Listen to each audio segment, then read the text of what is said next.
Hello friends, good afternoon. Welcome to easy notes for you online study channel. आप सबके अपने YouTube channel पे आप सभी का बहुत बहुत स्वागत है। फ्रेंड्स, यहाँ पर हम लोग कर रहे हैं यूजीसी नेट 2022 की तैयारी थ्रू पीवाईक्यू रिवीजन। ठीक है, यानी कि प्रीवियस ईयर क्वेश्चन पेपर के साथ में यहाँ पर हम लोग रिवीजन कर रहे हैं, हम लोग प्रैक्टिस कर रहे हैं, क्योंकि ये भी पता होना चाहिए कि किस तरीके के लेटेस्ट क्वेश्चन पेपर आने वाले एग्जाम में आने वाले हैं। ठीक है, स्टार्ट करते हैं। सब लोग जरा कॉन्सेंट्रेट करो, सब लोग फोकस करो अब सिर्फ क्वेश्चन के ऊपर। जल्दी से जल्दी करो भाई, सब आ गए?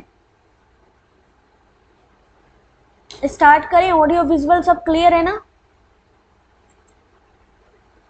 ऑडियो विजुअल सब है? चलो स्टार्ट करते हैं। UGC net PYQ revision. यहां पर पहला क्वेश्चन आपके सामने डीआई।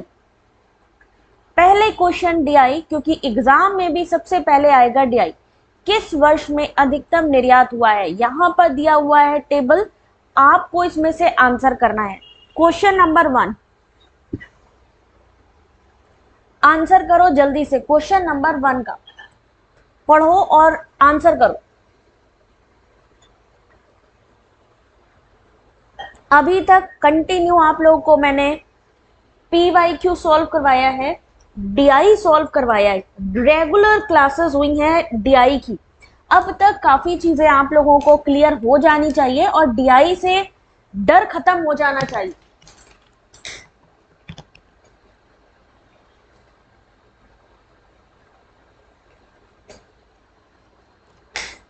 क्वेश्चन नंबर 1 क्या होगा इस क्वेश्चन का सही आंसर? जल्दी से रुचि, रूबी, सब लोग करो। अब तक तो डर खत्म हो जाना चाहिए, क्योंकि हम लोग तो रेगुलर बेसिस पे डीआई कर रहे हैं। कोई ऐसा दिन नहीं गया है जिसमें हमने डीआई ना करी हो।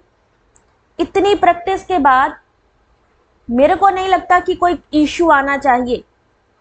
विच year has the maximum export? I for होता है इंपोर्ट, ई फॉर होता है I for import, E for export. तो यहां पर क्या इन्होंने क्या बोला है कि किस वर्ष में अधिकतम निर्यात हुआ है? 2017 में, 2018, 2019 या 2020? मान लो आप एग्जाम देने बैठे हुए हो, मान लीजिए आप एग्जाम देने बैठे हो और ये क्वेश्चन आ गया। जरूरी तो नहीं है कि जो हम कराएंगे वही आएगा, लेकिन हाँ ये जरूर है कि जो पढ़ाएंगे उससे रिलेटेड कुछ ना कुछ आएगा। हो सकता है सेम पैटर्न आ जाए, फिगर चेंज हो, है ना, या कभी कभी तो सेम भी आ जाता है क्वेश्चन। तो उस टाइम पर क्या करोगे? क्वेश्चन नंबर 1 डीआई का आपके सामने, और इसका जो सही आंसर है वो क्या होगा? Option number D 2020। Option number D 2020 बिल्कुल सही है। जिनकी डीआई इंप्रूव हुई है वो देख लो यहाँ पे। क्या आप लोगों ने ऐसे आंसर किया था? 2017 पहले क्या चेक करेंगे? 2017 को 5 देशों द्वारा किया गया निर्यात। निर्यात यानी कि एक्सपोर्ट, एक्सपोर्ट मतलब ई। क्या किया यहाँ पे? 30, 26, 32, 28, 31 काउंट कर दिया, निकला 147। 2018 में भी एक्सपोर्ट को काउंट करिए, जोड़िए, 32, 31, 25, 28, 33, 149 करोड़। 2019 में फिर से एक्सपोर्ट, 2020 में एक्सपोर्ट। अब यहाँ पर सिर्फ जोड़ना था आप लोगों को। जिसकी स्पीड अच्छी है वो आराम से निकाल लेगा। यहाँ पर देखिए 2020 में कितना है? 160 करोड़। यानी आपका सही आंसर होगा ऑप्शन नंबर डी, यानी कि 2020। बात आ रही है सबको समझ में कि इस क्वेश्चन का आंसर कैसे निकला? पहले में 147, दूसरे में 149, 153, 160। Very good Jaspreet. ठीक है, अब दूसरे क्वेश्चन को सॉल्व करते हैं। बहुत आसान है, कोशिश करो सब सॉल्व होगा।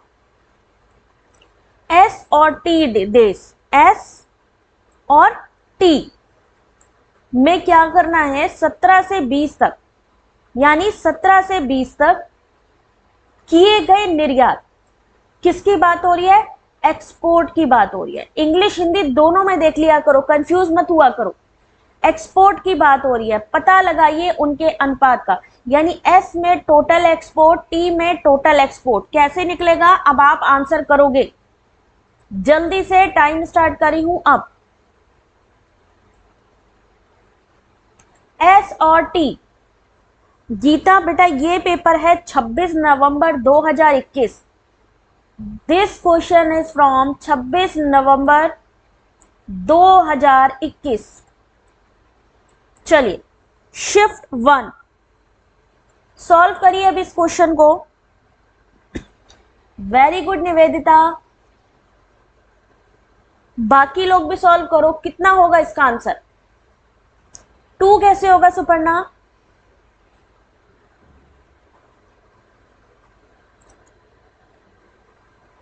एस को टोटल करो, टी को टोटल करो। अभी सॉल्यूशन भी मैं कंटिन्यू आप लोगों को दिखाऊंगी कि कैसे निकलेगा इसका आंसर। बहुत इजी है।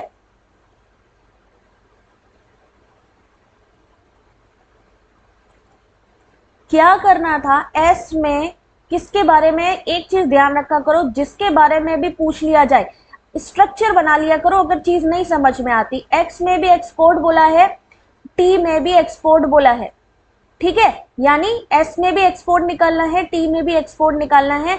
दोनों में जो ईयर पूछे गए हैं 17 से 20 के बीच में।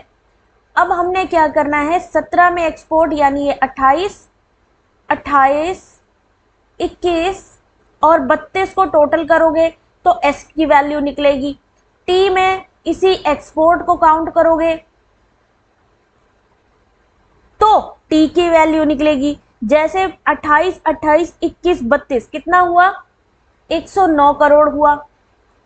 अगर हम टी की बात करें 31, 33, 23, 28 टोटल करो 115 हुआ। अब ये देखो 109 और 115 क्या किसी से डिविजिबल है?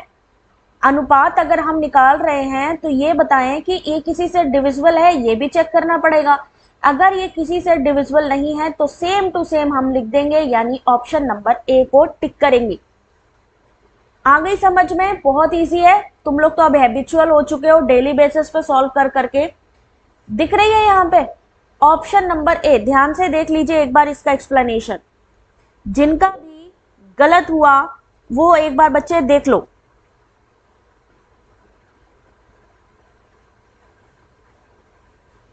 कैसे हुआ गुलन्यास? 2 क्वेश्चन हुए अभी, आ गई बात समझ में? चलो अब हम चल रहे हैं क्वेश्चन नंबर 3 की तरफ। अब यहां पर क्या है, टाइम मिलेगा सिर्फ 30 सेकंड का, पढ़ो और आंसर करो। क्वेश्चन नंबर 3 बहुत आसान है।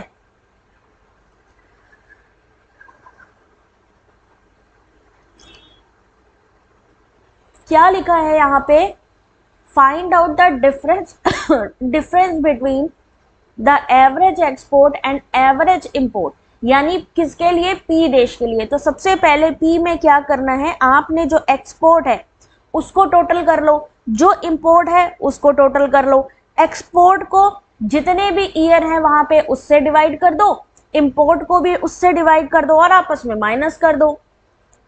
संगीता सॉल्व करो बेटा ये वाले क्वेश्चन को।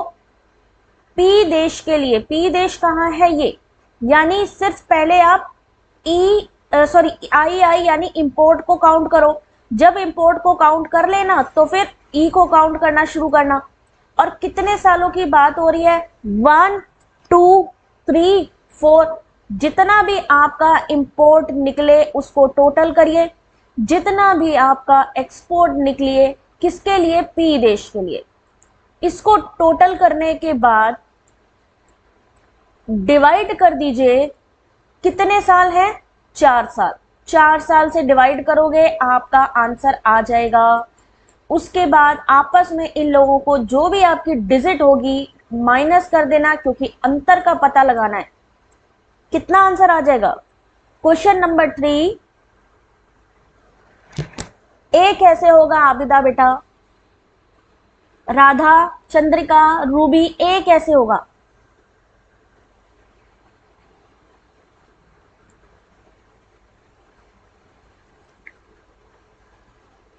सैफी, निशा, संगीता, जल्दी से क्वेश्चन को सॉल्व करना शुरू करो बेटा। सुमन कैसे निकलेगा ये क्वेश्चन? मैंने क्या कहा, जब अगर आपको ना पता चले कि भाई डीआई हम कैसे सॉल्व करें, स्ट्रक्चर बना लो। क्या बना लो? एक स्ट्रक्चर बना लो, एक प्लानिंग कर लो कि हमें किस देश के लिए पूछा गया है, पी देश के लिए। निर्यात को टोटल करो, आयात को टोटल करो और उनका औसत निकाल दो, उसके बाद में उनका अंतर निकाल दो। इसका सही आंसर होगा ऑप्शन नंबर बी 7.75। कैसे निकलेगा वो भी देखो, एक्सप्लेनेशन देखिए सबके सब। दिनेश क्लियर नहीं है वीडियो को बेटा, क्वालिटी इनहेंस कर लो, एक बार चेक कर लिया करो, एक दो बार में कभी कभी रिफ्रेश कर लिया करो।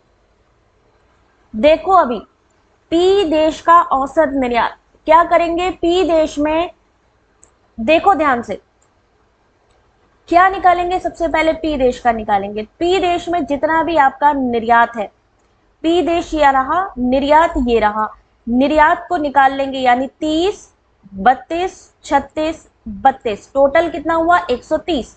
इसका एवरेज जब हम निकालेंगे, एवरेज निकालने के लिए कितने साल है, 1 2 3 4 साल, 4 से हमने डिवाइड कर दिया, कितना आया 32.5 आया। सेम ऐसे ही पी देश का जो आपका आयात है, जिसे हम इंपोर्ट कहते हैं, उसको काउंट करेंगे, यानी 25, 24, 28 और 22। कितना आसान है सोचो, इनको टोटल कर दिया और 4 जितने की हमारे साल पूछे गए उससे डिवाइड कर दिया, निकलेगा 24.75 करोड़।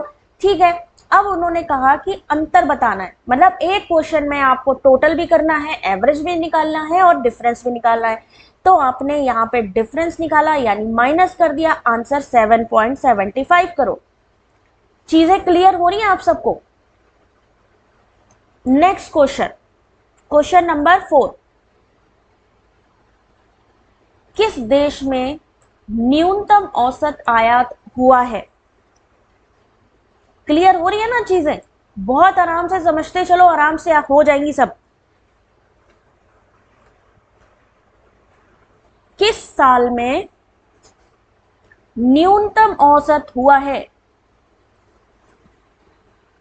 गीता, करीब 40 से ज्यादा है 2021 के पीवाईक्यू, 40 से ज्यादा है पीवाईक्यू 2021 के, क्योंकि शिफ्ट 1 में अलग आया है पेपर, शिफ्ट 2 में अलग आया है पेपर। 40 से ज्यादा पेपर है आपके 2021 से, शिफ्ट 1 और 2 मिला के। इसलिए अभी मेरे ख्याल से 15 ऐसे कुछ क्वेश्चन हुए होंगे, क्योंकि डेली बेसिस पे मैं कोशिश करती हूं कि 30-25 क्वेश्चन जितना हो सके करवा दूं, है ना। किस वर्ष में न्यूनतम औसत आयात हुआ है? Question number 4, correct answer is, बहुत सही, सही बता रहे हो भाई, ऑप्शन नंबर बी 2018। न्यूनतम औसत आयात कैसे निकलेगा? किस देश के लिए? 17, 18, 19, 20। 17 के लिए टोटल कर लिया आयात, आयात को टोटल किया यहां से, 18 में भी आयात को टोटल किया, देखिए उसका ही टोटल हो रहा है, आई फॉर इंपोर्ट, यानी यहां पर 25, 28, 24, 22, 26, टोटल 125, 112, 117, 120, सिर्फ टोटल करना है। तो यहां पर अगर हम बात करें, पांचों देशों द्वारा किया गया न्यूनतम आयात जो है वो 112 करोड़ है, जिसका की आंसर होगा 2018, ऑप्शन नंबर बी। आ रही है चीज क्लियर? जामना, डीआई के क्वेश्चन हो गए, अब आगे बढ़ते हैं। क्वेश्चन नंबर 5, आंसर करिए क्वेश्चन नंबर 5 का। टाइम स्टार्ट अब। खुशबू अभी देखो बेटा,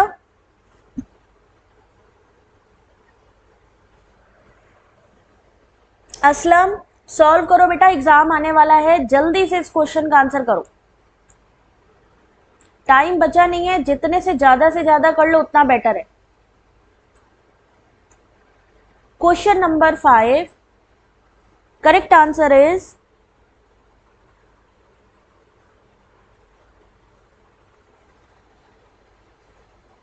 हाँ, आज डीआई जल्दी हो गया क्योंकि तुम लोगों ने जल्दी जल्दी सॉल्व कर लिया। डेली बेस पे जब हम प्रैक्टिस करते हैं तो उसी का नतीजा होता है कि बहुत जल्दी चीजें सॉल्व हो जाती है। इस क्वेश्चन का सही answer option number B, the medium is the message. Question number 5, Marshall McLuhan का नाम किस अभिकथन के साथ संबंधित है? The medium is the message. Marshall McLuhan सीसी एक कनाडाई दार्शनिक थे जिनका कार्य मीडिया सिद्धांत के अध्ययन की आधारशिलाओं में से एक है। मैकलन का सबसे प्रसिद्ध विचार है माध्यम ही संदेश है, जिससे उनका तात्पर्य है कि मीडिया के बारे में ये महत्वपूर्ण नहीं है कि संदेश किस प्रकार प्राप्त हो रहे हैं, बल्कि माध्यम के द्वारा प्रदान किए गए संदेश का मानव चेतना समाज पर पड़ने वाले प्रभाव किस प्रकार है, ये अनिवार्य है। सही answer option number B. Question number 6, question number 6 screen पे आपके सामने।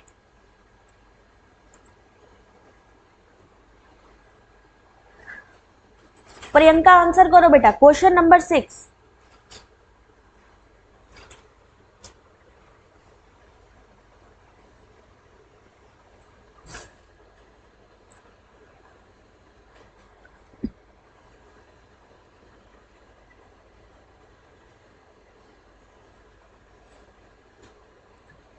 truth and falsehood are predicates of argument, validity and invalidity are predicate of statement। क्या नहीं दिख रहा बेटा?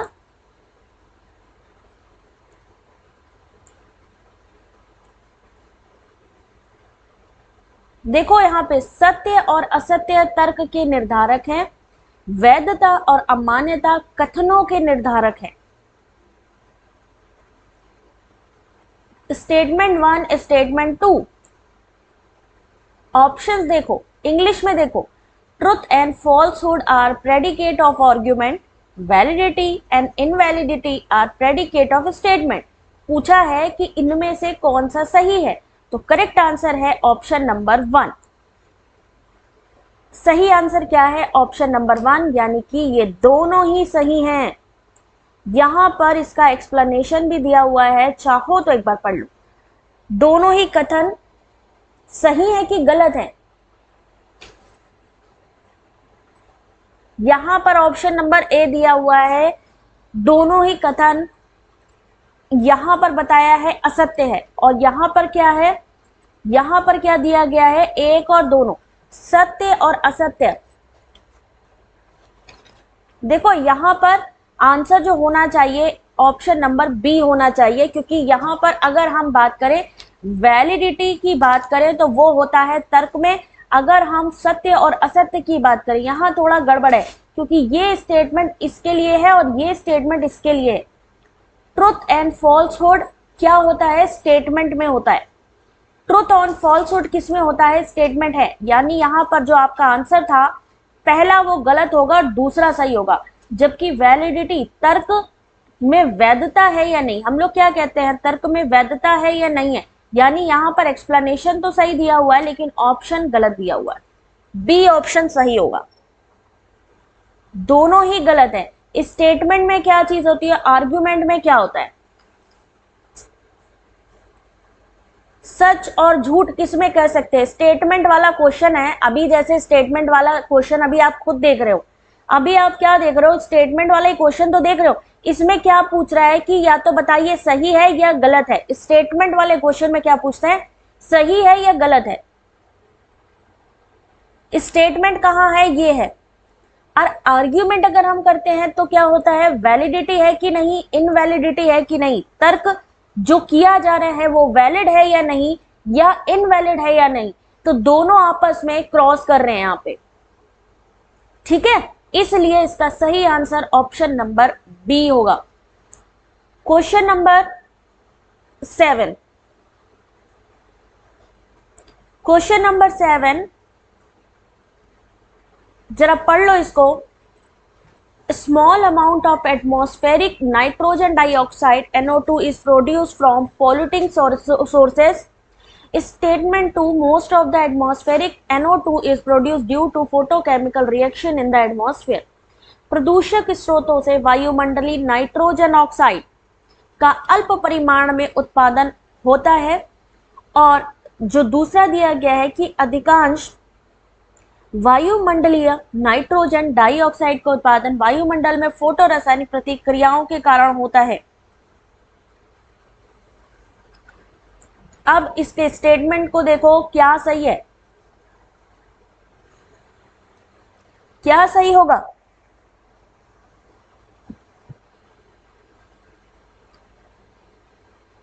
इस क्वेश्चन का सही आंसर ऑप्शन नंबर 1 होगा।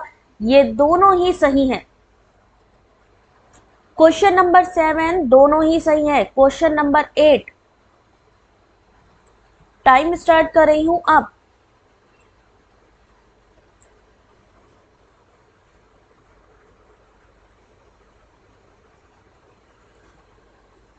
क्वेश्चन नंबर 8 आपके सामने।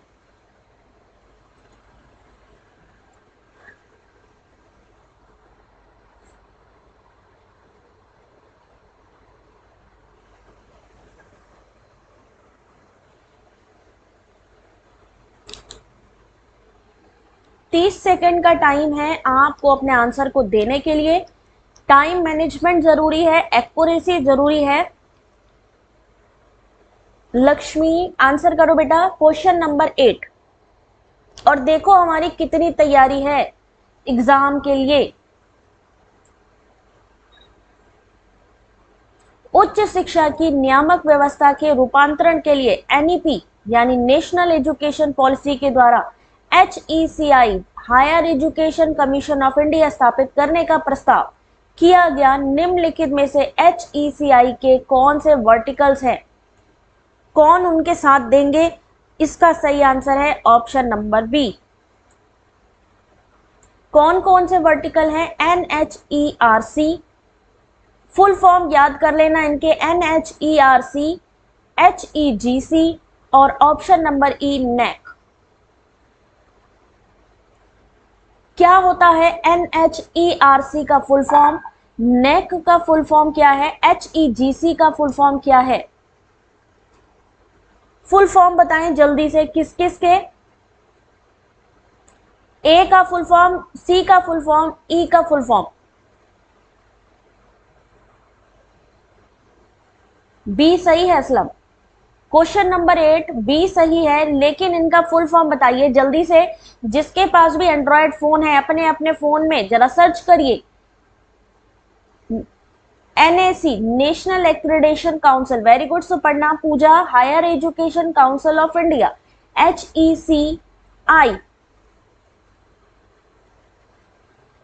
National higher education research council, NHERC, very good. Puja ने NHERC का बताया, नेक का बताया सुपर्णा ने। HEGC का कौन बताएगा? बेटा मैं इसलिए पूछ रही हूं क्योंकि एग्जाम में इनके फुल फॉर्म भी आते हैं।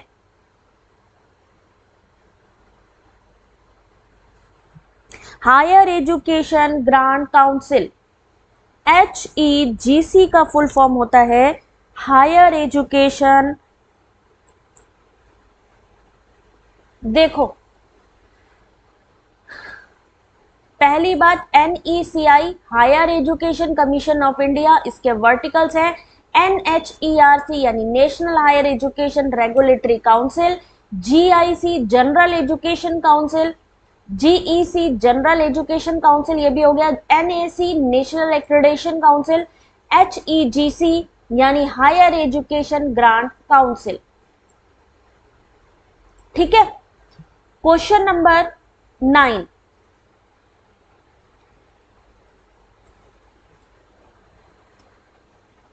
टाइम स्टार्ट हो रहा है अब। सब अपने पास इनके फुल फॉर्म को याद रखना, बिकॉज कि ये फुल फॉर्म आपके सामने पूछे जा सकते हैं। नेक 1994, very good. Autonomous body for accreditation, very good Suparna. ऐसे ही डिटेल आपको पता होनी चाहिए।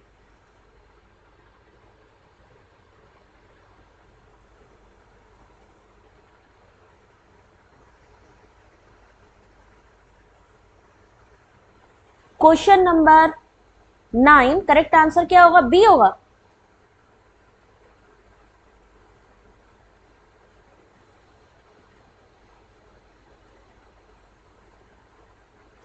बेटा इसका जो सही आंसर है, जल्दी बताओ, 30 सेकंड निकलने वाले हैं। गुड आफ्टरनून शांति, आंसर करो इस क्वेश्चन का।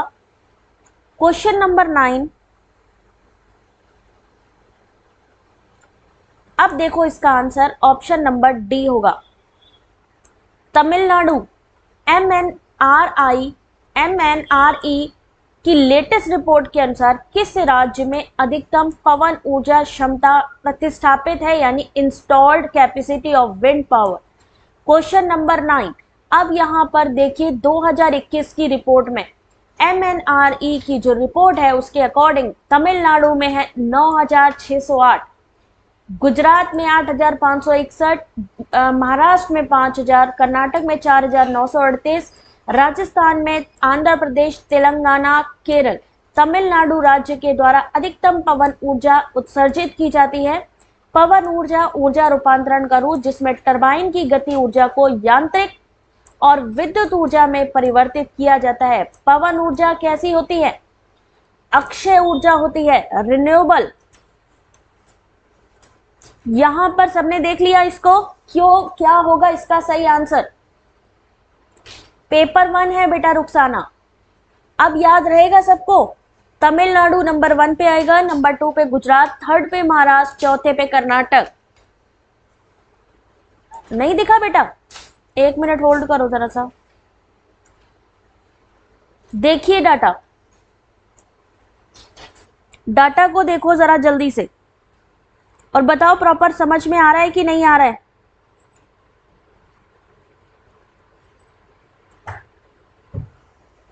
डाटा की स्क्रीनशॉट लेना चाहो तो स्क्रीनशॉट ले लो, नहीं तो इसकी उस पर डाल दूंगी मैं, ठीक है, वेबसाइट पे, तो वहां से PDF डाउनलोड कर लेना। चलो नेक्स्ट क्वेश्चन देखो, question number 10। Question number 10 answer करिए 30 सेकेंड्स में। नोट कर लिया? सब याद रहेगा 2021 के डेटे के अनुसार। इंग्लिश हिंदी में एक बारी पूरा स्टेटमेंट पढ़ लीजिए, स्टेटमेंट 1, स्टेटमेंट 2।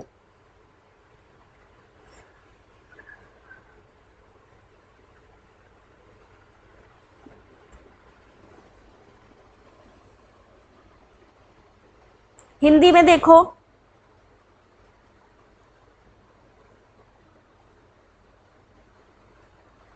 अभी देखो प्रॉपर दिख रहा है कि नहीं दिख रहा है? मैंने बहुत जूम कर दिया, अब तो दिखना चाहिए। पियाजे के अनुसार संरक्षण समस्याओं को हल करने की योग्यता तर्कना के 3 मूल पहलुओं के बोध पर निर्भर करती है, तादात्म्य, परिहार और विषयवृत्तियां। अभी दिख रहा है? मंजू एक बार फिर से देखो बेटा, ऑप्शन अभी दिखा रही हूं, अभी ऑप्शन दिखा रही हूं। पहले ऑप्शन में है कि दोनों सही हैं, दूसरे ऑप्शन में है कि दोनों गलत हैं, तीसरे ऑप्शन में एक सही दूसरा गलत, और चौथे ऑप्शन में है कि पहला गलत है और दूसरा सही है।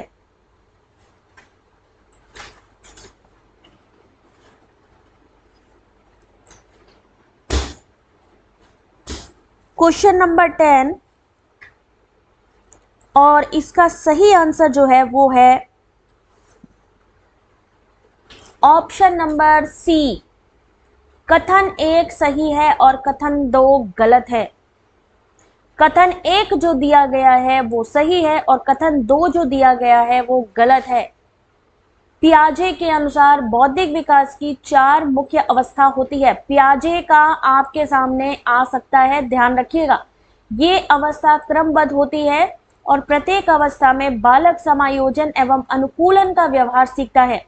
पियाजे के अनुसार बौद्धिक विकास की अवस्था, याद रखिएगा इस बार ईयर भी पूछे गए थे मैचिंग में कि बताइए इतने से इतने ईयर वाले किस चीज में आते हैं, कंक्रीट में आते हैं या प्री ऑपरेशनल में आते हैं, किस में आते हैं। इसको सब लोग ध्यान से पढ़ना है, क्योंकि अगर ये छोड़ोगे तो गड़बड़ हो जाएगी। पहले में क्या आता है? संवेदी गायक, यानी स्टार्टिंग का जो पॉइंट है, यानी 0 से 2। सबसे पहले सहज क्रिया, ध्वनि, स्पर्श, रस, गंध का अनुभव, अनुभवों की पुनरावृत्ति। पढ़ लेना इसको एक बारी, क्या क्या चीजें आती हैं।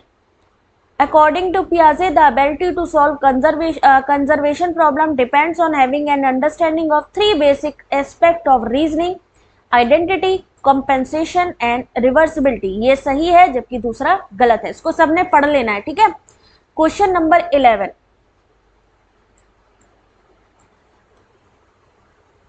सबने पढ़ना है, पियाजे हो, ब्लूम हो, मास्लो हो, इन सब की थ्योरी को।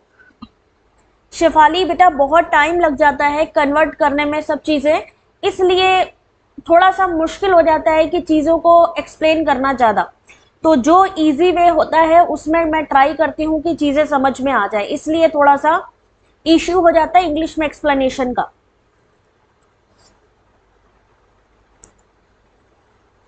चलो अब इस क्वेश्चन का आंसर करो, question number 11।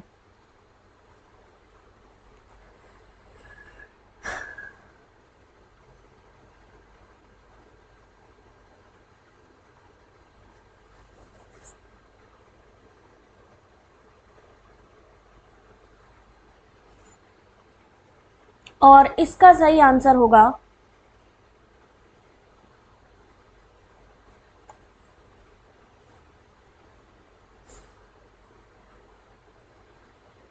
Option number D, डेनोटेटिव। बिल्कुल सही है। वस्तु अर्थक, जहां पर वस्तु अर्थक या डेनोटेटिव चीज आती है वहां पर क्या होता है, एक ही अर्थ होता है। संदेश श्रोताओं के लिए एक ही अर्थ होता है। मैसेज हैव मोर और less same meaning for the audience. Denotative बिल्कुल सही है। उसके बाद क्वेश्चन नंबर 12,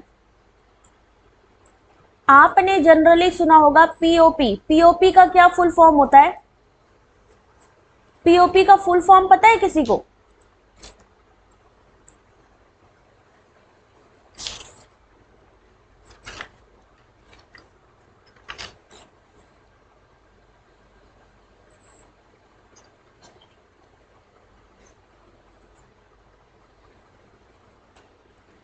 पीओपी का फुल फॉर्म भी पूछा जाता है, post office protocol. Very good.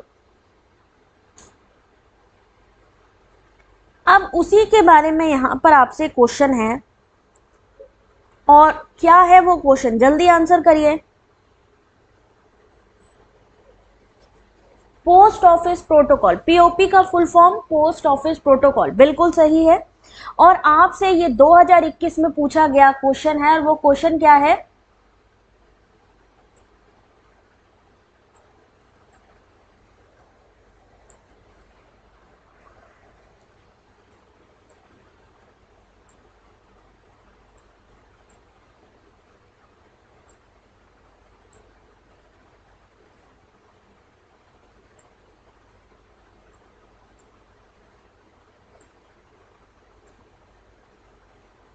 अब यहां पर इसका जो सही आंसर है वो है option number D, email server से ईमेल को प्राप्त करना।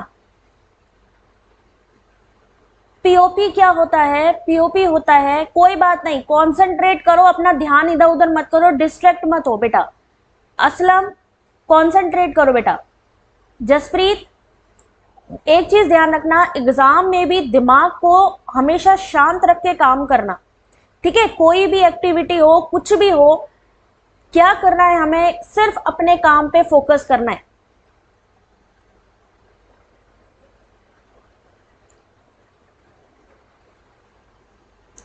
चलो पंकज बेटा क्लास में हो, बिल्कुल आप इसमें भी पार्टिसिपेट करो, ये फ्री क्लासेस हैं, और इसमें क्वेश्चंस को सॉल्व करो, कॉन्सेंट्रेट करो, फोकस करो क्वेश्चन को विद एक्सप्लेनेशन। डाकघर प्रोटोकॉल, जिसे हम पोस्ट ऑफिस प्रोटोकॉल कहते हैं, ईमेल प्राप्त करने का नया चार यानी प्रोटोकॉल है। पीओपी एक प्रकार का कंप्यूटर नेटवर्किंग और इंटरनेट मानक प्रोटोकॉल है जो होस्ट मशीन द्वारा एक्सेस के लिए रिपोर्ट मेल सर्वर से ईमेल निकालता और प्राप्त करता है। ये पूरी पीडीएफ आप लोगों को दे दूंगी, आराम से पढ़ना और सॉल्व करना। Question number 13, answer your question in 30 seconds.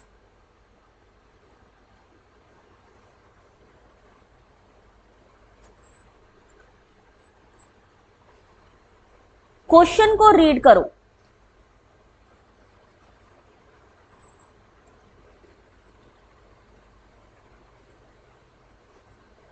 क्या लिखा है क्वेश्चन में? गुणात्मक अध्ययन में रत शोधकर्ताओं की निम्नलिखित में से कौन सी एक महत्वपूर्ण विशेषता होती है?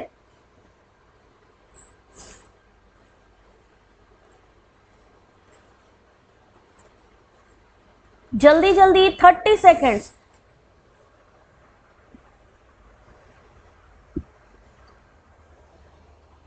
ट्रांसपेरेंसी नहीं होती है, ट्रांसपेरेंसी, पारदर्शिता। कुलेश्वर, पल्लवी, शिलेश, संध्या, प्रियंका, बीनू, गुलन्यास, जामना, आंसर करो बेटा। इसका सही आंसर ऑप्शन नंबर सी यानी प्रतिक्रियात्मकता ही होगा। Which one of the following is an important characteristics of the research involved in qualitative study? Reflexivity. Question number 13. गुणात्मक शोध में शोधार्थी की विशेषता प्रतिक्रियात्मक होना चाहिए, रिफ्लेक्सिविटी, जिज्ञासु होना चाहिए। ठीक है, यानी कि उसको नई नई चीजें सीखने के लिए मतलब उसको लगना चाहिए कि मुझे सीखनी है। व्यापक व्यवसायिक संदर्भ से अवगत होना चाहिए, सहानुभूति और कई शोध विधियों का उपयोग करना भी आना चाहिए। क्वेश्चन नंबर 14, ये वाला क्वेश्चन बहुत बार पूछा गया है और फिर से पूछा जा सकता है।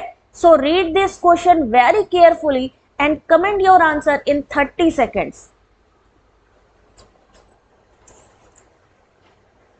रुखसाना, अभी दिख रहा है बेटा?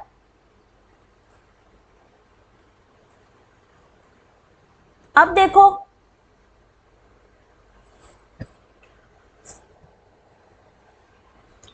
एस्काई का फुल फॉर्म भी पूछा जाता है, तो एस्काई का फुल फॉर्म भी याद रख लेना सब लोग।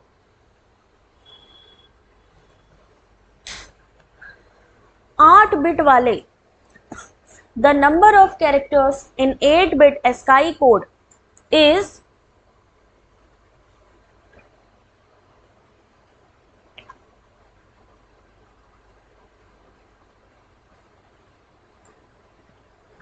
Question number 14। Correct answer is option number B 256। Correct answer is 256। अब एक बार एक्सप्लेनेशन में आप लोग को जूम करके और अच्छे से दिखा देती हूं। अभी जरा सा देखो सब लोग, इसके एक्सप्लेनेशन को पढ़ो जरा सा। 2 मिनट का टाइम चाहिए आप लोगों का एक्सप्लेनेशन को पढ़ने के लिए, क्योंकि एक क्वेश्चंस में आपके बहुत सारी चीजें आती हैं।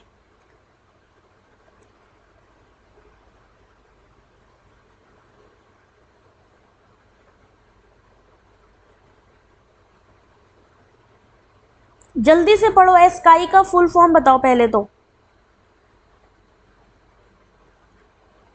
एस्काई का full form American standard code for information change, जो कि इलेक्ट्रॉनिक संचार के लिए, इलेक्ट्रॉनिक कम्युनिकेशन के लिए एक वर्ण इनकोडिंग मानक है। उसके अलावा एस्कोई कोड में क्या चीजें होती हैं? दूरसंचार उपकरण अन्य उपकरणों में टेक्स्ट का प्रतिनिधित्व करता है। एस्काई में प्रदर्शित किए जाने वाले वर्गों की अधिकतम संख्या कितनी होती है? 256 होती है।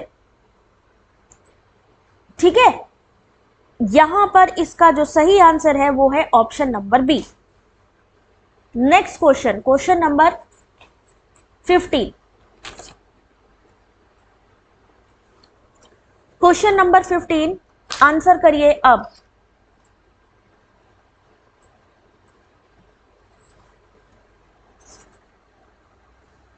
कोई बात नहीं बेटा, अभी जरा इसको पहले सॉल्व करो जल्दी से। हिंदी पढ़ नहीं सकते? भारत देश में रहने वाले हिंदी पढ़नी भी आनी चाहिए। जैसे सबको इंग्लिश आनी चाहिए वैसे ही हिंदी भी सबको आनी चाहिए। हिंदी, इंग्लिश, हिंदी तो अपनी मातृभाषा है, सीखो उसे। अपनी भाषा को सीखने में कैसी शर्म है भाई?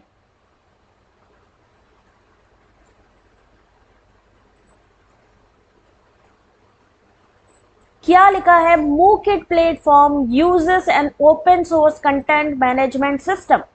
मूकिट प्लेटफॉर्म को निम्नलिखित में से किस स्रोत के अंतर वस्तु प्रबंधन प्रणाली के प्रयोग से विकसित किया गया?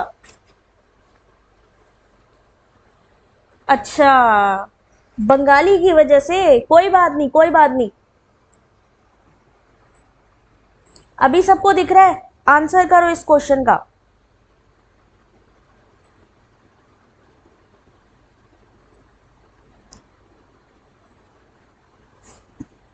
इसका सही आंसर क्या होगा? Option number 1 द्रुपल। क्या आंसर होगा इसका सही? ऑप्शन नंबर 1 द्रुपल होगा। ठीक है, क्वेश्चन नंबर 15 का यहां पर एक्सप्लेनेशन दिया हुआ है जिसको आपने अच्छे से पढ़ना है हिंदी में। क्वेश्चन नंबर 16, एक एक्चुअली होता क्या है, सारे के सारे बंदे इंग्लिश में कंटेंट देते हैं, ठीक है, इंग्लिश में सब कंटेंट देते हैं, इंग्लिश को सब प्रमोट कर रहे हैं, ठीक है, वो समझ में आता है कि हम मान लीजिए बंगाली हैं या हम कोई और लैंग्वेज जानते हैं, लेकिन हमारी प्रायोरिटी ये भी होनी चाहिए कि हमारी अपनी भाषा कौन सी है और उस भाषा की तरफ भी हमारा प्यार उतना ही होना चाहिए। थोड़ा थोड़ा ही सही सीखिए। Which region of brain is involved in our ability to learn new information, particularly if it is verbal? मस्तिष्क का कौन सा क्षेत्र नई सूचना विशेषकर यदि वह शाब्दिक है के अधिगम की हमारी योग्यता में अंतर्ग्रस्त होता है?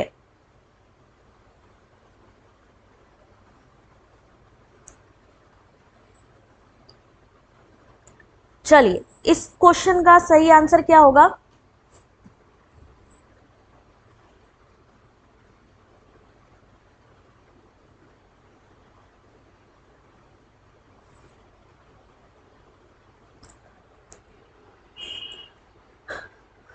Option number D thalamus.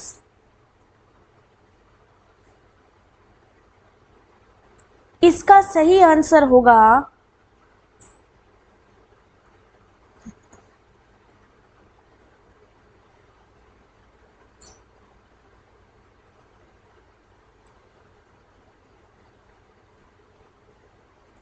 Thalamus.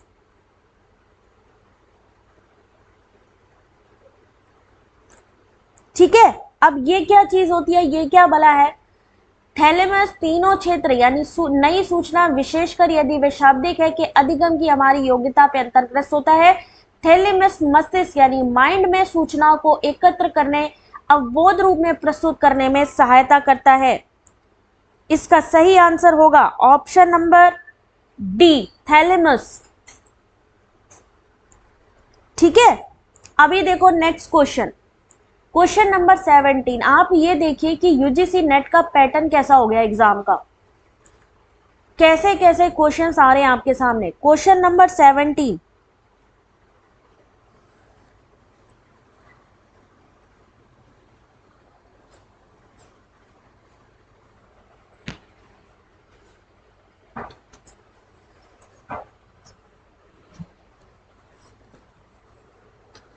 कितनी तैयारी है हमारी इसको देख करके समझ में आएगा। क्वेश्चन नंबर 17, जामना कोई बात नहीं बेटा, बाद में देख लेना, लेकिन जो क्वेश्चन जहां से छोड़ो उसको एक बार रिपीट करके जरूर देखो। रात में होगी रुखसाना इसके बाद क्लास, रात को 8 बजे 2 क्लासेस होती है ना, रात को 8 बजे होंगी। क्वेश्चन नंबर 17,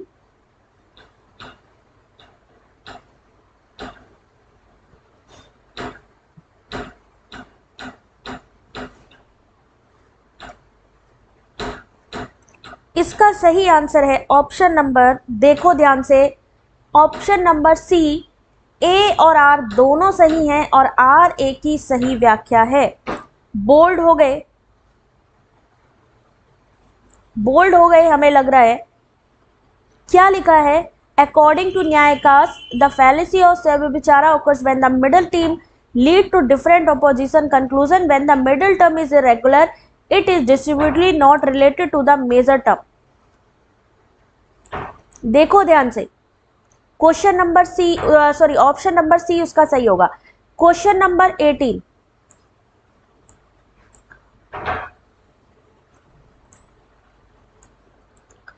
एक मिनट जूम कर देती हूँ इसको। क्वेश्चन नंबर 18 को पढ़िए।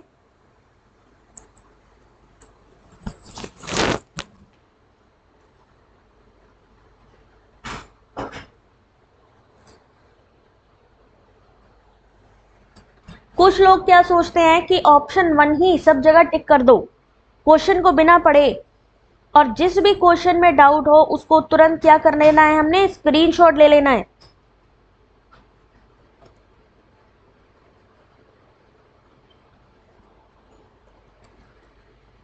Classroom communication,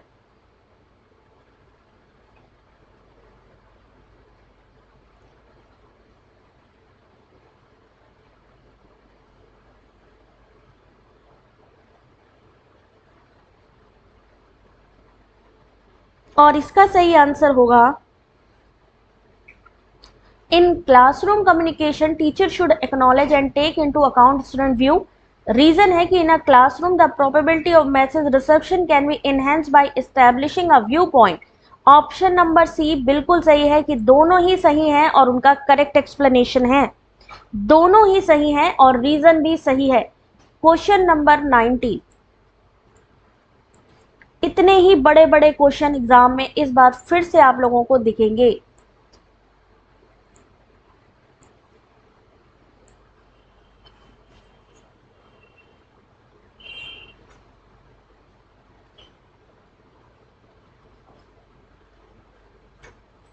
question number 19,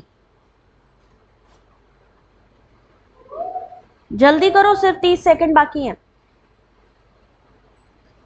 It enable data packet to be routed between different networks.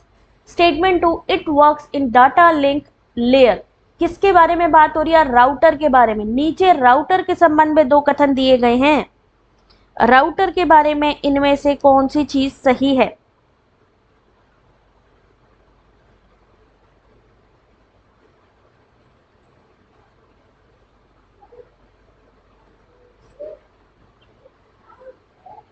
Options देखो,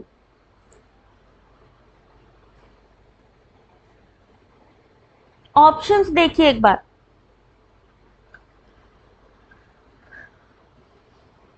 गुलन्यास बिल्कुल सही बोल रहे हो बेटा।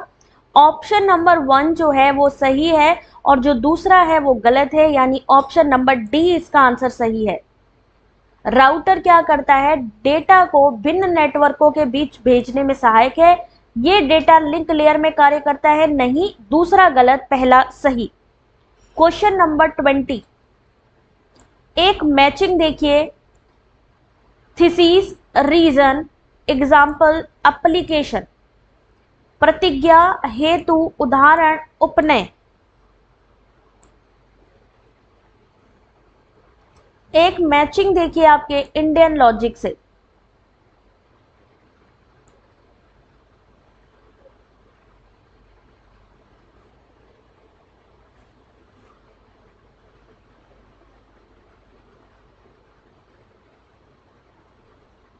राम राम तारा, आंसर करो बेटा।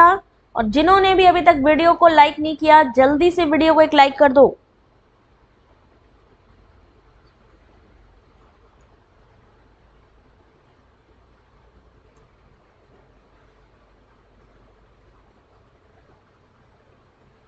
इस क्वेश्चन का सही आंसर है ऑप्शन नंबर, 6 सेकंड बाकी है केवल।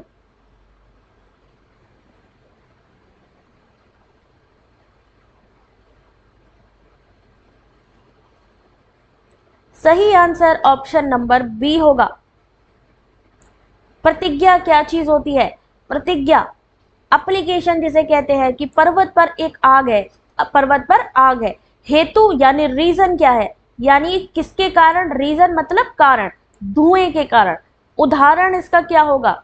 उदाहरण जैसे कि जब कहीं धुआं होता है वहां आग होती है, जैसे रसोई में, रसोई एग्जाम्पल दिया गया ना रसोई का। उपनय यानी, सॉरी, पहली थीसिस थी, लास्ट में उपनय यानी एप्लीकेशन। एप्लीकेशन क्या है? पर्वत में धुएं के साथ रसोई की तरह आग भी है। पहली है थीसिस, रीजन, एग्जाम्पल और एप्लीकेशन।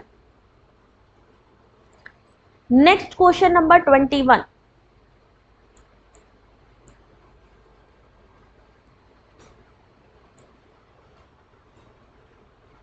अंजू लेट हो गए, कोई बात नहीं बेटा, आंसर करो अभी।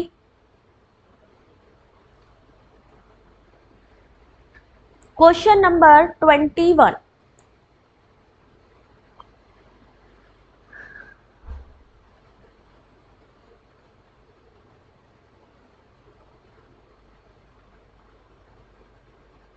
सॉल्व करो। मान लो एग्जाम में आ गया क्वेश्चन, क्या करोगे फिर?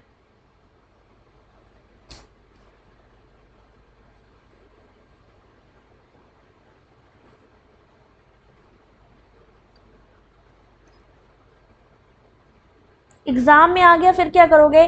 20 और 25 पैसे मूल्य के 324 सिक्कों के योग से 71 यानी 71 रुपए की राशि बनती है। 20 पैसे के सिक्कों की संख्या बताइए। Question number 21।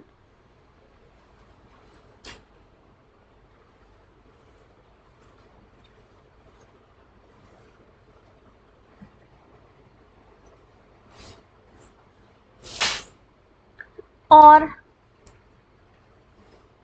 इस क्वेश्चन का सही आंसर होगा, ध्यान से देखिए, question number 21 option number D. थोड़ा जूम करके दिखा देते हैं इसको, कैसे निकलेगा। 20 पैसे के सिक्कों की मान लीजिए संख्या है x, तो 25 पैसे के सिक्कों की संख्या कितनी हुई? 324 माइनस एक्स। अब यहां पर 20 सिक्के, 25 पैसे के सिक्के निकाल लेना है x वैल्यू रख करके। 324 माइनस एक्स इक्वल टू 71। पूरा ऐसे सॉल्यूशन करोगे, निकलेगा कितना लास्ट में? 324 में निकालो 25 पैसे के सिक्के, 200 माइनस कर दो, निकलेंगे 124। समझ में आ रहा है? सही आंसर क्या होगा इसका? और 124 होगा। 3 गलत हो गए अभी तक की। चलो कोई बात नहीं। Next question, question number 22।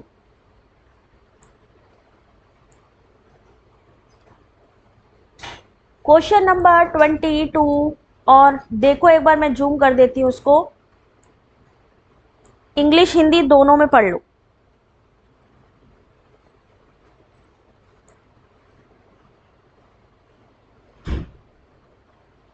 Option दिखने चाहिए है ना।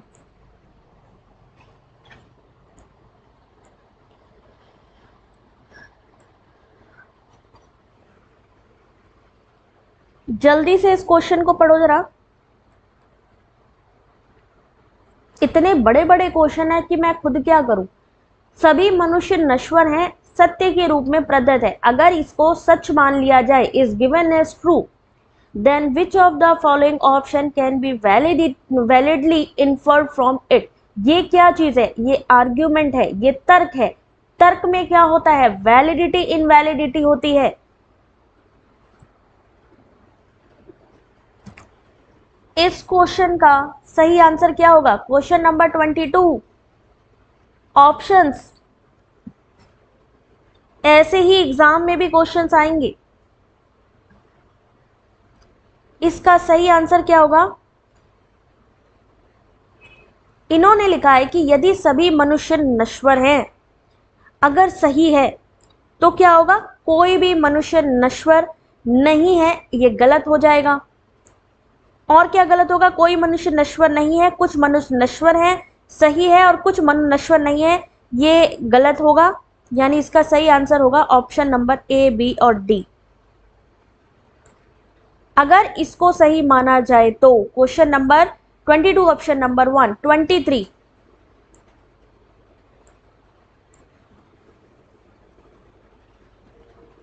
Question number 23।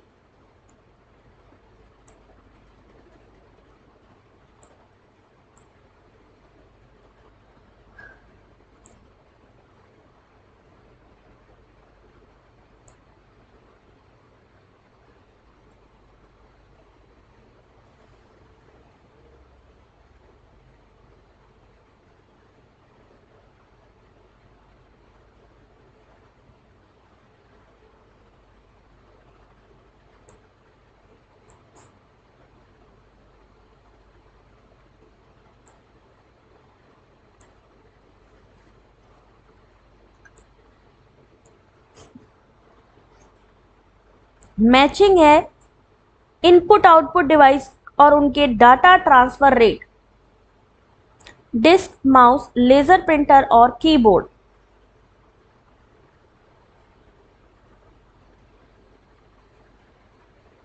ज्योति आंसर करो बेटा।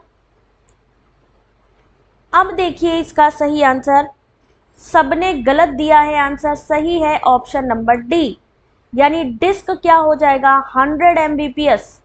याद रख लेना भाई, माउस 120 Mbps, ये IBMPS नहीं होगा, BPS only, 120 BPS, laser printer 1 Mbps और कीबोर्ड क्या होएगा 1 BPS। सबके सब लुढ़क गए इस क्वेश्चन में, कुछ लोगों का सही हुआ है, बाकी सबके सब। क्या बात है भाई, 2021 का लेटेस्ट क्वेश्चन पेपर दिखा रहे हैं आप लोगों को। CBCS favourite topic of NTA, full form बताना है बस, सिर्फ 15 सेकंड मिलेंगे इसके। CBCS के फुल फॉर्म बताने के सिर्फ 15 सेकंड। क्या फुल फॉर्म होता है CBCS का?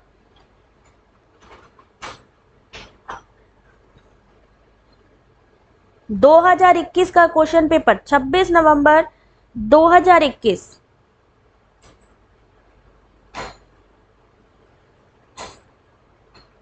सही answer option number 1, choice based credit system. 24 नवंबर 2021 का ये question paper, choice based credit system. Question number 25 solve करिए, 30 सेकंड मिलेंगे इसको सॉल्व करने के लिए।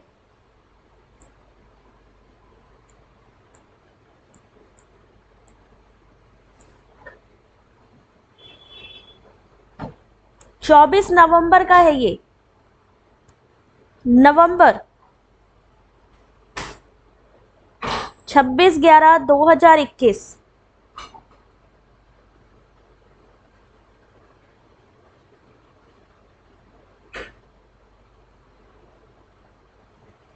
इस क्वेश्चन का क्या आंसर होगा? UNEP, जिसका कि फुल फॉर्म क्या होता है, संयुक्त राष्ट्र पर्यावरणीय कार्यक्रम, United Nation environment programme. Full form याद कर लेना सब। Was the result of deliberation held during,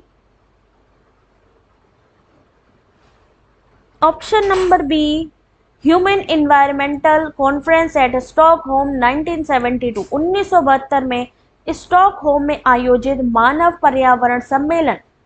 question number 26,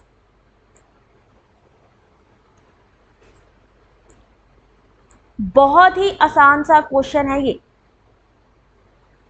question number 26, इसमें पूछा है सबसे छोटी कौन सी यहाँ पे लघुत्तम है, कौन सी भिन्न सबसे छोटी है। हेलो श्वेता, आंसर करो बेटा। क्वेश्चन नंबर 26, 24 नवंबर 2021 का पेपर, फर्स्ट शिफ्ट, कौन सी भिन्न लघुत्तम है?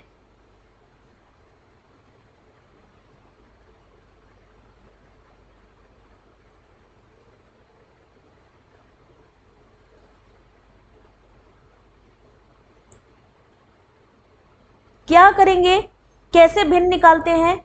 11/16 कर दीजिए, ठीक है। 29 ऑब्लिक यहां नीचे कर दीजिए 40, 5, 8 और 65, 80। अभी आपका ये जो लेटेस्ट पैटर्न है ना, ये बहुत इंपॉर्टेंट है क्योंकि इसी से ही क्वेश्चन आएगा। अब 16 में से अगर आप 11 का भाग दोगे कितना निकलेगा, 0.687।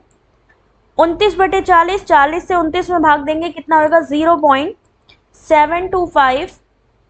अगर 5/8 का करेंगे, 8 से भाग दो इसको, कैसे, 8 से जब हम 5 का भाग देंगे तो क्या हो जाएगा, 0.625।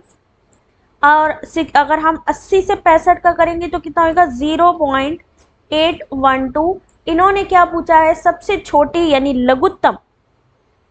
तो इसमें सबसे बड़ी कौन सी है, ये बड़ी है, ये बड़ी है, ये भी बड़ी है, 687 है। और सबसे छोटी है ये 6 to 5, यानी आपका जो सही आंसर होगा ऑप्शन नंबर सी होगा। अगर आपसे भिन्न निकालने के लिए आ जाए, अगर आपसे फ्रैक्शन पूछ लिए जाए, श्वेता क्वेश्चन एक बारी बेटा वीडियो की क्वालिटी को एनहेंस कर लीजिए, वीडियो की क्वालिटी बढ़ा लो तो प्रॉपर दिखेगा। सिर्फ 11/16 लिखो। अगर इस तरीके का भिन्न आ जाए, फ्रैक्शन आ जाए, तो 16 से भाग दे दो 11 को, पॉइंट्स में जो आंसर होगा उसी से ही आपका आंसर पूरा निकल आएगा। सही आंसर 5/8। क्वेश्चन नंबर 20, ये देखो एक्सप्लेनेशन दिया हुआ है, एक्सप्लेनेशन पढ़ लेना भाई, ठीक है। 27, क्वेश्चन नंबर 27,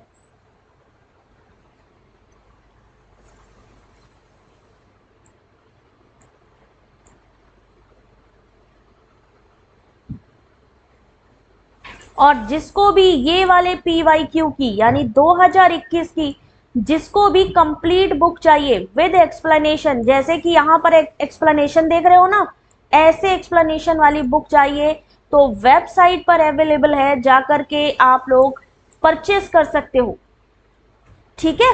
चलो एक्सप्लेनेशन के साथ सारे के सारे पेपर 2021 कितने लक्ष्य हैं ये तो सभी को पता होगा, इसमें टाइम देने की जरूरत ही नहीं है।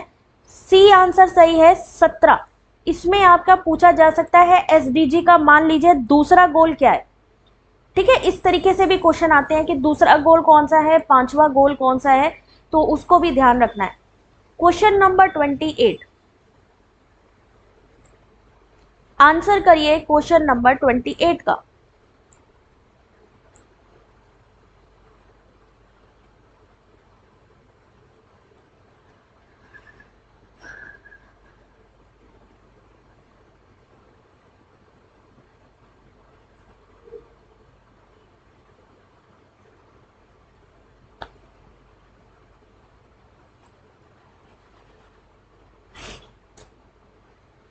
वन 168, 175, 182 के बाद कौन सा पद आएगा? How many terms are there in the series?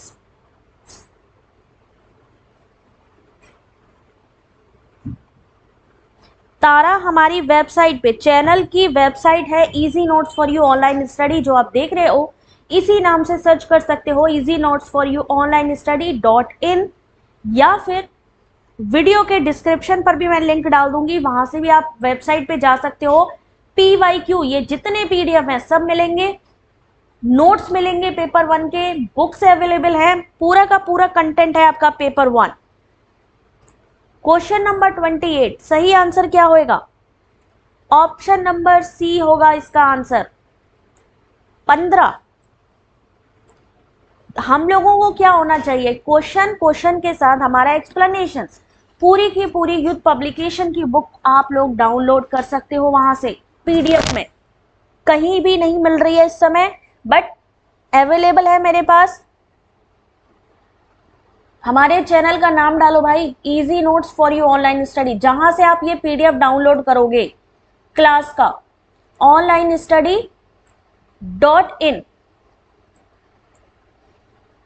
.in, ठीक है। अब देखो, पहले जब हमें कोई पद निकालना होता है, टर्म्स निकालना होता है, तो हमारा फॉर्मूला ये होना चाहिए, AP = A + n-1 और D। यहां पर सीरीज में टर्म्स पूछे गए हैं, मिसिंग नहीं पूछा गया है कि मिसिंग यहां पर आपको बताना है कि क्या आएगा, यहां पर टर्म्स पूछे गए हैं कि कौन सा टर्म। तो यहां पर क्या करेंगे, AP क्या हुआ यहाँ पे, AP क्या हुआ यहाँ पे, जल्दी बताओ। AP हुआ यहाँ पर जो आपका लास्ट टर्म यहाँ पे लिखा हुआ है, AP को लिख दीजिए यहाँ पे, ठीक है। फिर A क्या है, जो पहला पद है यानी फर्स्ट, उसको लिख दीजिए। बाकी आपका फॉर्मूला लग गया, यानी लास्ट का लिखना है, फिर लिखना है पहला, ये लास्ट का है, ये पहला है, प्लस जो हमारा फॉर्मूला है, जो हमारा फॉर्मूला है उसको लिख दीजिए। फिर उसके बाद जो डिफरेंस है, यानी इनके बीच का जो डिफरेंस है, डिफरेंस इनके बीच में 168 और 175 के बीच में कितना डिफरेंस है, 7 का डिफरेंस लिख दीजिए। 266, अब माइनस ये, इसको इधर ले गए अगर हम प्लस की वैल्यू में अगर हम इसको लेके जाएंगे तो ये किस में कन्वर्ट हो जाएगा, माइनस में। 266 में 168 plus 7 equal to 7n, 7n equal to 105, n equal to 15, तो कुल पद कितने हैं, 15। इस तरीके से देखिए, अभी मैं सेंड कर देती हूँ बेटा। इस तरीके के क्वेश्चन आ रहे हैं, याद रखिए रीजनिंग में कंफ्यूज करने के लिए आपसे अब ये नहीं पूछा जा रहा है कि मिसिंग यहाँ पर कौन सा नंबर होगा, यहाँ पर सीधा सीधा टर्म्स पूछ लिया जा रहा है। फॉर्मूला यहाँ पे है एपी, यानी जो आपका लास्ट पद है यानी लास्ट टर्म है, और ए क्या होगा, आपका फर्स्ट टर्म होगा, n-1 सेम रहेगा, डी फॉर डिफरेंस। ठीक है, question number 29, question number 29 answer करिए इस क्वेश्चन का। फॉर्मूला है उसको फॉलो करो, फॉर्मूले को फॉलो करना है सबने।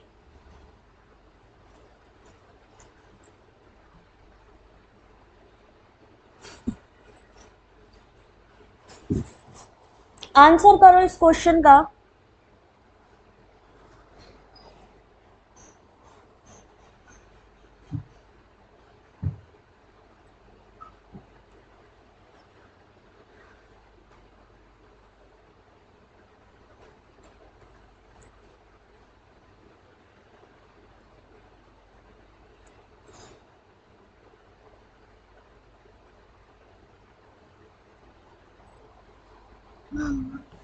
क्या आंसर होगा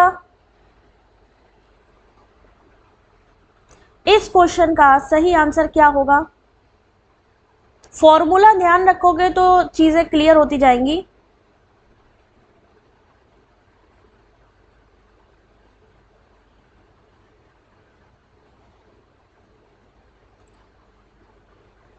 ये लीजिए, मैं वेबसाइट की लिंक आप लोगों को शेयर कर रही हूं, जहां से आप सारे के सारे पीडीएफ डाउनलोड कर सकते हो। ठीक है, बाकी टेलीग्राम भी ज्वाइन कर सकते हो। इस क्वेश्चन का सही आंसर क्या होगा?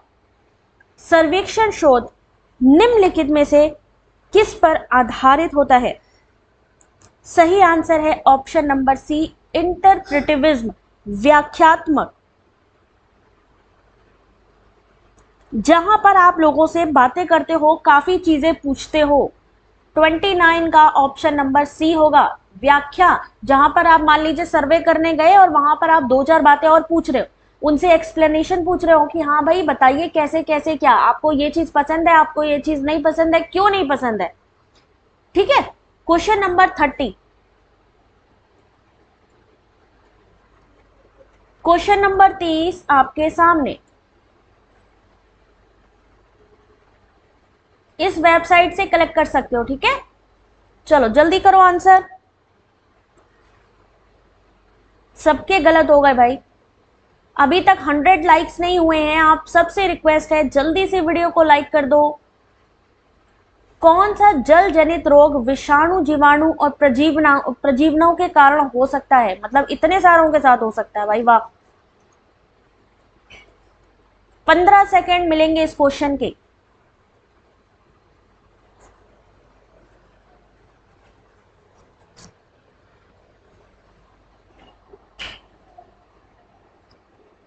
सिर्फ 15 सेकेंड में आंसर करिए।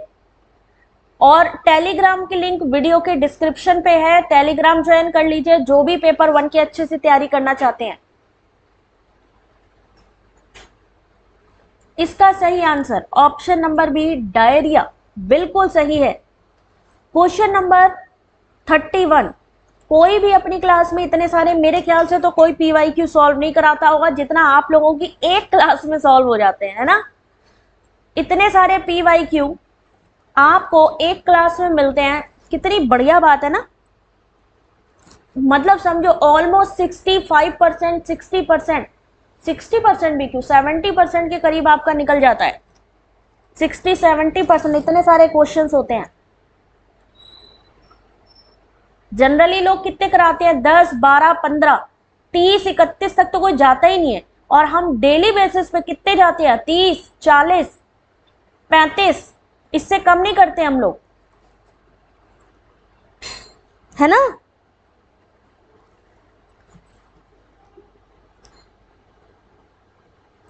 इसका सही आंसर होगा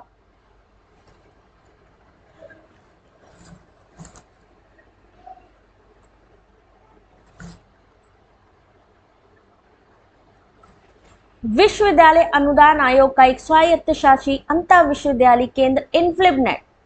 इनफ्लिबनेट का फुल फॉर्म पूछा जाता है, क्या होता है इसका फुल फॉर्म, जब तक ये बताओ आप लोग। इनफ्लिबनेट का फुल फॉर्म कौन बताएगा? INFLIBNET किसका यहां पर क्या करते हैं, मेंटेन किसको किसको करता है? आंसर सी भी सही है और आंसर डी भी सही है, इन दोनों का करता है, इन दोनों को मेंटेन करता है। बस कंप्लीट हो रहा है बेटा। क्वेश्चन नंबर 31, इसको कंप्लीट पढ़ लेना। इनफ्लिबनेट शोध गंगा स्वयं प्रभा दोनों को अनुरक्षण करता है। 28 दिसंबर 1953 में यूजीसी के बारे में डिटेल है, कब आया था और कब इसका एक्ट पास हुआ था, है ना। तो थोड़ा सा इसको पढ़ लो, बस भाई हो गया, टेंशन नहीं लेने का। 31 क्वेश्चंस हो गए हैं। अब आप मुझे प्लीज अपने अपने स्कोर बताएं कि आपने आज 31 में से कितने स्कोर किए हैं।